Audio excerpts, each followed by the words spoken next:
বিষ্ণু ইসা ইসলামের ধরার বুকে শুভাগমনের 2000 বছর আগে মক্কার ধুধুমরু প্রান্তরে আল্লাহর খলিল ইব্রাহিম আলাইহিস সালাম আল্লাহর কাছে একটা দোয়া করেছিলেন।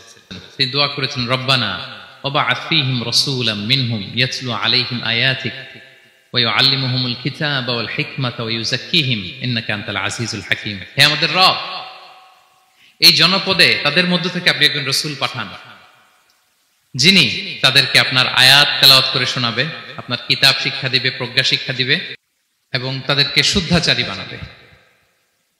এই দোয়াটা সেদিন ইব্রাহিম আলাইহিস সালাম করেছিলেন। আর এই দোয়ার বদৌলতে প্রায় 2000 বছর পরে ধরার বুকে বিষ্ণু ইসা ইসলামের আগমন। সুবহানাল্লাহ বিহামদিহি।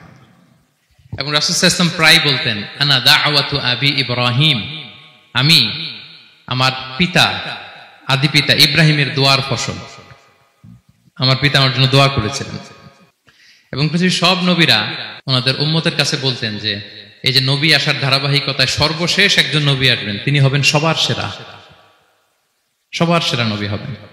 রাসূল সাল্লাল্লাহু আলাইহি ওয়াসাল্লাম প্রায় এভাবে বলতেন যে আনা দাওয়াতু আবি ইব্রাহিম, আমি আমার পিতা ইব্রাহিমের দোয়ার ফসল। তিনি দোয়া করেছিলেন মক্কার ধুধু প্রান্তরে যে আল্লাহ এই জনপদে একজন নবী দিও। ওনার দোয়ার 2000 বছর পরে আল্লাহ তাআলা এই দোয়া কবুল করেছেন। আমরা তো তাহাজ্জুদের সময় দোয়া করে এরপরের দিন হুজুরের কাছে মাসালার জন্য যাই, হুজুর দোয়া তো কবুল হয় না, এত দোয়া করলাম আল্লাহ তো শোনে নাই। 1 মাস দোয়া করে অস্থির হয়ে যায়। এরপর অনেকে বলে হুজুর কাবার গিলাফটা ধরে দোয়া করেছে, কই কিছু তো পাইলাম না। দেখেন সাইয়েদনা ইব্রাহিম আলাইহিস সালাম দোয়া করেছিলেন সেই কবে, তার 2000 বছর পরে আল্লাহ তাআলা এই দোয়াটা কবুল করেছেন। তো দোয়া যদি কবুল না হয় অস্থির হওয়া যাবে? আওয়াজ করে বলেন, অস্থির হবেন আপনারা? না, অস্থির হওয়া যাবে না, ভরসা রাখুন আল্লাহর উপর। বিষ্ণু ইসা ইসলাম বলতেন, আনা সাইয়্যিদু ওয়ালদি আদম, আমি হচ্ছি আদম আলাইহিস সালামের যত সন্তান পৃথিবীতে আসবে সবার লিডার। সুবহানাল্লাহ বলবেন না? আনা সাইয়্যিদু ওয়ালদি আদম, আমি আদম আলাইহিস সালামের যত সন্তান আসবে, I am the leader of the all sons of আদম, আদমের সব সন্তানের লিডার হব আমি এই পৃথিবীতে। তিনি লিডার। এবং বিষ্ণু বলেন আল্লাহ তাআলা যখন সব কিছু সৃষ্টি করলেন, পুরো খালকে যখন সৃষ্টি করলেন, 2টা ভাগ করলেন, ভালো আর খারাপ। আমি মুহাম্মদ সাল্লাল্লাহু আলাইহি ওয়াসাল্লামকে আল্লাহ তাআলা ভালোর মধ্যে ঢুকায় দিলেন। এই ভালো মানুষগুলোর মধ্যে থেকে আল্লাহ অনেকগুলো গোত্র নির্বাচিত করলেন, আমাকে সবচেয়ে শ্রেষ্ঠ গোত্রে ঢুকায় দিলেন। এই গোত্রগুলোর মধ্যে অনেকগুলো বাড়ি আছে, সবচেয়ে শ্রেষ্ঠ বাড়িতে আল্লাহ তাআলা আমাকে ঢুকায় দিলেন।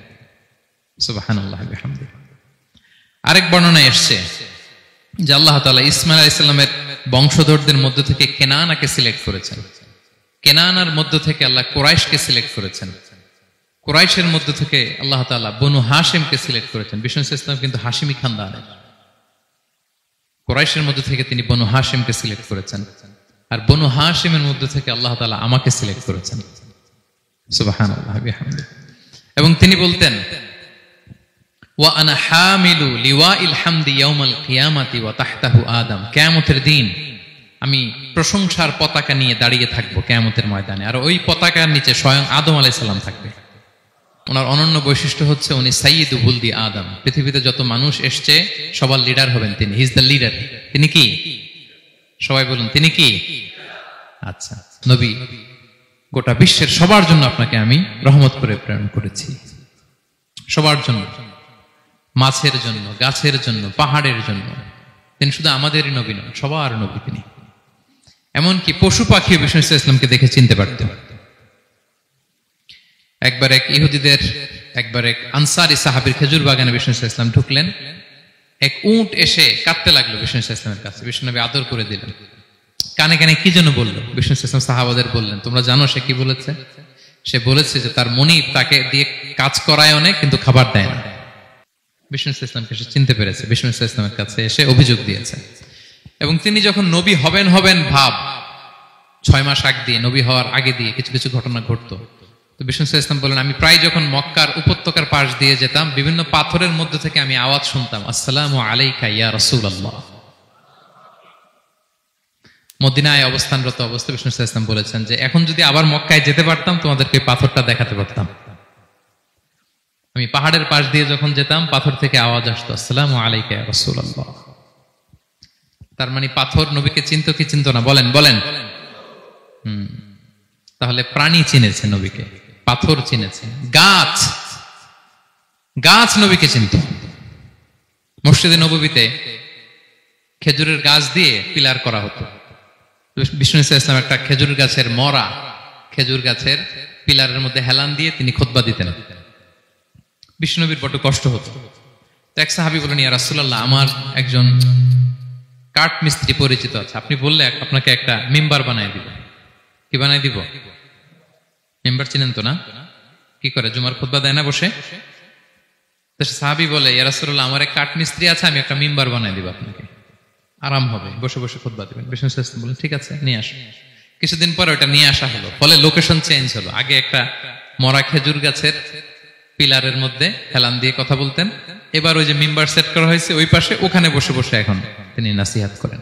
তো একদিন আলোচনা করার সময় হঠাৎ সাহাবারা কান্নার আওয়াজ শুনতে পেল। কিসের আওয়াজ? সহিহ বুখারীর বর্ণনা, কান্নার আওয়াজ শুনতে পেলেন। তাও 10 মাস গর্ভধারিণী উটের কান্নার আওয়াজের মতো। সাহাবারা ভয় পেয়ে গেলেন, কই কোনো উট তো না, এটা তো মসজিদ, মসজিদের ভিতরে কান্নার আওয়াজ। বিষ্ণু ইসলাম বুঝতে পারলেন। তিনি মিম্বার থেকে নেমে যে ওই যে আগে যেই মরা খেজুর গাছের পিলারের মধ্যে হেলান দিয়ে ওয়াজ করতেন, ওই পিলারটারে আদর করতে আরম্ভ করলেন। বিষ্ণু ইসলাম হাত দিয়ে যখন আদর করলেন, ফাসাকানা, তার কান্না বন্ধ হয়ে গেল। তখন বিষ্ণু ইসলাম বললেন যে, তোমরা বুঝতে পারোনি এটা কিসের আওয়াজ? এটা হচ্ছে ওই মরা খেজুর গাছের আওয়াজ। আমার বিরহে, আমাকে যে পায় না, তার গায়ে আমার পিঠ মোবারক লাগিয়ে আমি ওয়াজ করতাম, আমার বিরহে মরা খেজুর গাছ থেকে কান্নার শব্দ এসেছে। আজ ওই জায়গাটা চিহ্নিত করা আছে। এটাকে বলে মসজিদে নববীতে আল উস্তুয়ানাতুল হান্নান। হান্নান মানে কাঁদে এমন পিলার। সুবহানাল্লাহ বিহামদিহি। তাহলে পাথর বিষ্ণু ইসলামকে সালাম দিয়েছে, প্রাণী বিষ্ণু ইসলামের সাথে কথা বলেছে, মরা গাছ খেজুরের গাছ বিষ্ণু নবীর বিরহে কেঁদেছে। সুবহানাল্লাহ বিহামদিহি।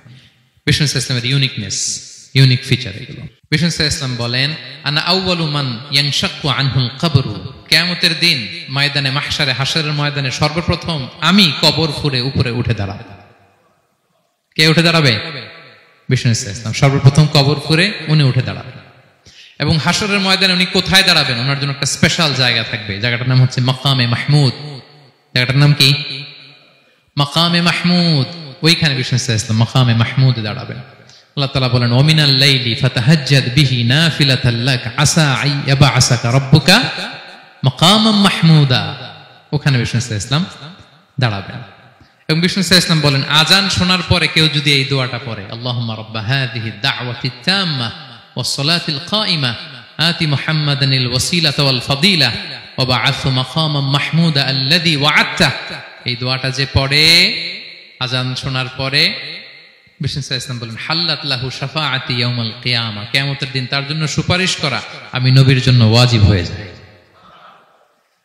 যারা পড়েন না পড়বেন। মাকামে মাহমুদে তিনি সেজদায় লুটিয়ে থাকবেন এবং সেদিন তিনি সুপারিশ করবেন। সাহিবুশ শাফাআ, তিনি সুপারিশ করবেন। অন্য কোন নবী সুপারিশের সাহস করে স্পর্ধাও দেখাবে। আদম আলাইহিস সালাম, নূহ আলাইহিস সালাম, ইব্রাহিম আলাইহিস সালাম সবাই একজন আরেকজনকে রেফার করে, একজন আরেকজনকে রেফার করে, বলবে আমি পারবো না, উনি উনি উনি উনি বলতে বলতে বিষ্ণু ইসলামের কাছে যাবে। মানুষগুলো হয়রান হয়ে যাবে, ক্লান্ত শ্রান্ত ঘর্মাক্ত পিপাসার্ত মানুষগুলো। 50,000 বছর হবে সেই দিনটা, কিয়ামতের দিন। মানুষগুলো পেরেশান, যেই নবীর কাছে যায় বলে পারবো না, উনি উনি শেষ পর্যন্ত এটা যে বিষ্ণু ইসলামের কাছে ঠেকবে। বিষ্ণু ইসলাম কোথায় থাকবেন যেন? জায়গাটার নাম মাকামে মাহমুদে সেজদা অবস্থায় থাকবেন। সেজদা অবস্থায় থাকবেন। সব নবীরা বলবে নাফসি নাফসি, আল্লাহ তুমি আমারে বাঁচাও, আল্লাহ আমারে বাঁচাও, আল্লাহ আমারে বাঁচাও। কিন্তু বিষ্ণু ইসলাম সেই মাকামে মাহমুদে সেজদায় লুটিয়ে কাঁদতে থাকবেন আর বলবেন, উম্মতি উম্মতি উম্মতি, হে আল্লাহ আমার গুনাহগার উম্মতকে বাঁচাও, আল্লাহ আমার গুনাহগার উম্মতকে তুমি বাঁচাও। কাঁদতে থাকবেন বিষ্ণু ইসলাম ওই জায়গায়। তখন আল্লাহ তাআলা বলবেন, ইয়া মুহাম্মদ ইরফা রাসাক, হে মুহাম্মদ মাথা তোলো। কুল তুসমা, আজকে তুমি যা বলবে তাই শোনা হবে। সাল তু'তা, যা চাবে তাই দেয়া হবে। ওয়াশফা তুশাফা, যার জন্য সুপারিশ করা হবে, যার জন্য সুপারিশ তুমি করবে তার জন্য সুপারিশ কবুল করা হবে। বিষ্ণু ইসলাম তখন সুপারিশ করবেন, শুরু করবেন, স্টার্টিং। তো বিষ্ণু ইসলামের সুপারিশ আমরা চাই কি চাই না বলেন?